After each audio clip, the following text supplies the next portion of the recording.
On today's Tim Talk, we're going to dive into the difference between a hurricane and a typhoon. First, let me just put this out there. They're the exact same thing.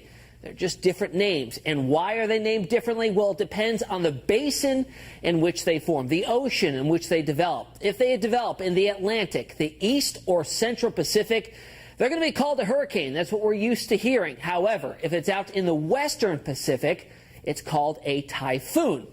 But what happens when a hurricane develops and, say, it moves on into a different basin? Maybe it moves into the Western Pacific. What happens then in that occurrence? Well, a hurricane becomes a typhoon when it crosses the international date line, way out in the middle parts of the Pacific, 180 degrees longitude. When that occurs, which has happened multiple times, it'll get that name change.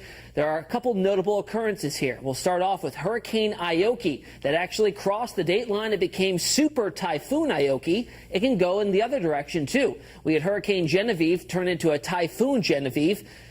And just a couple years ago, actually, that occurred. And this has happened multiple times. Won't be the last time it happens, but it's all about the international date line and the basin in which it develops.